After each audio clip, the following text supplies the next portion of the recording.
Ano yan? Magpapadala ako ng sulat kay Ma'am Belia. Isang anonymous letter. Ilalagay ko dito ang lahat. Kung paano inipit Angelica si Sir Sergio. At walang magawa si Sir dahil ayaw niya mapahamak si Ma'am Belia.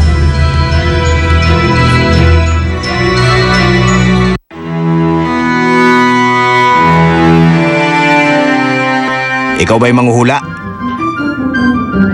Manghuhula ka ba o baliw? Ba't ganyan itsura mo? Hindi ako baliw. Wah! Narinig mo ko? Huwag kang lalapit sa akin. Hindi ako manghuhula ng aso. Tao lang hinuhulaan ko. Wait, teka! Pero narinig mo ba ako? Nakakarinig ka ng usapang aso? Hindi. Ayoko. Ayoko. Corazon? Hoy! Esmeralda! Babayaran kita! Kausapin mo lang ako! Sige na! Wala akong naririnig. Wala akong naririnig. Uy! Esmeralda! Nakumisaman ka! Nababaliw na naman ka. Gutom na naman. Oo, gutom na ako pero hindi ako baliw, no?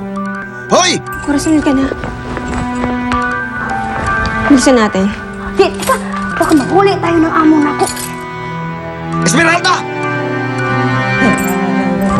Wait! Wait! Frozen? Paano nangyaring frozen ang bank accounts ko? Pina-freeze ko lahat ang accounts ninyo ni Miss Belia Aldama. Hindi pwede mangyari yun. Isa rin akong Aldama. Pwede. All your accounts are linked to the Aldama Group of Companies. Gawan mo ng paraan yun. Babayaran kita. Miss Angelica, only Miss Belia Aldama can reverse the accounts. And my loyalty lies only with Miss Belia Aldama. Wes, umalis ka na. Marami ka pang sinasabi, ha? Alis!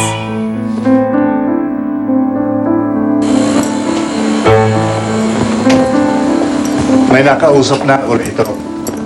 Kaya lang, malaki halaga hinihingi para payagan tayong buksan niyo. Safety deposit box ni Angelica. Kahit magkano pa yan, babayaran ko yan. Yung susi, dala mo. Dala ko. Good. Ano pa hinihintay natin? Tayo na. Let's go. Relax ka lang, no? Paano ako marerelax? Di naman ginagawa sa akin ni Marman.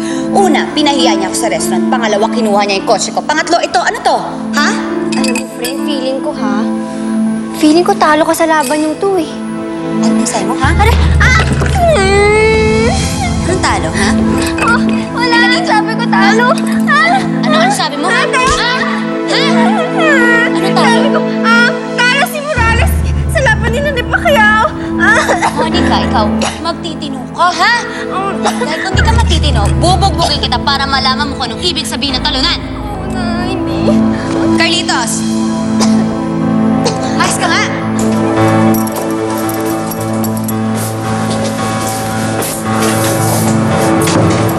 Bossing, ayos ka lang ba? Masaya ako, Arturo. Bossing, alam ko. Sa wakas patatapos na rin ang lahat ng to. Makukuha ko na rin pinambablackmail sa akin ni Angelica. Magkakasama na ulit kaming tatlo. Akin yung barel! Anong barel?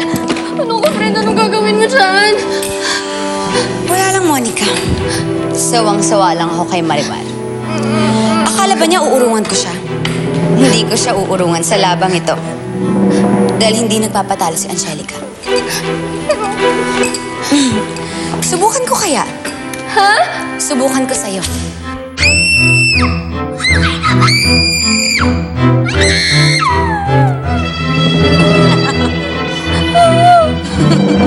Carlitos, hawakan mo.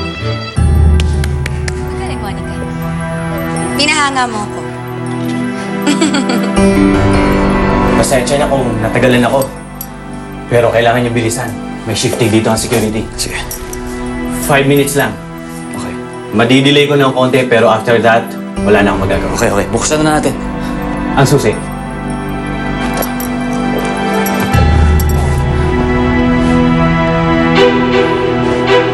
Ito yung safety deposit box ni Miss Angelica.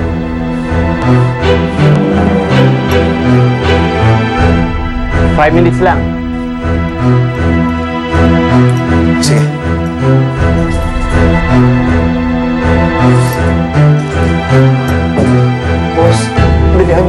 natitension na ako eh.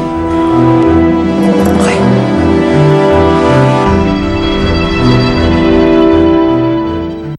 O sige, pupunta na ako dyan sa opisina. Hintayin niyo na lang ako.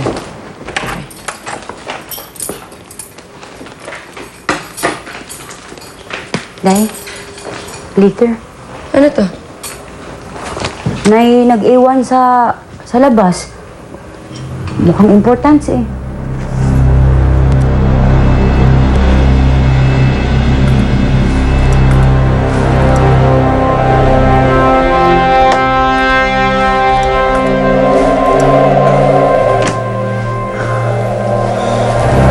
Hindi ako makapaniwalang matatapos na to. Rosalie, baka kayo may ebidensya. Dito na magwawakas ang pananakot mo, Angelica.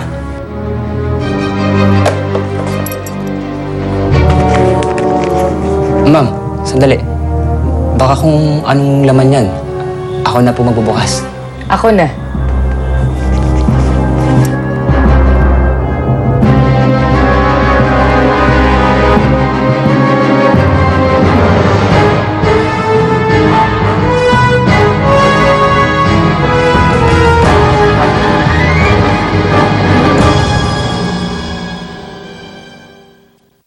Napadala mo na ba kay Marimar yung sulat? Babe, delikado yung ginagawa mo. Yung magagalit si Angelica. Gusto ko na matahimik. Isang paraan para mangyari yon ay kung malalaman na ni Marimar ang tunay na dahilan kung bakit siya iniwan ni Sir Sergio. Ang totoo, Sergio's your greatest love. I know you still love him. Hanggang ngayon, mahal ko pa rin si Sergio. Don't be hard on him, and don't be hard on yourself. No, Adrian. Our love story ends here. Bakit pa kasi hindi niya makalimutan si Marimar? Ano bang meron yung babae niya na wala? Si Marimar, may anak siya kay Sergio, di ba? Gagamitin ko si Crosita para lalo kong mahawakan si Sergio. Hello, Nicandro. Si Angelica to. Kakailanganin ko ang serbisyo. Immigrant status na naman pala kayo. That way you and Cruzita can come back whenever you guys want. When you guys want to leave, by the way. Kung meron ngayon, i-book mo na kami. Day, huwag na lang kang mag-alis. Corazon, nakapag-desisyon na ako. Rodrigo, papunta na sila. Siguraduhin mo hindi papalpak ang plano natin, ha?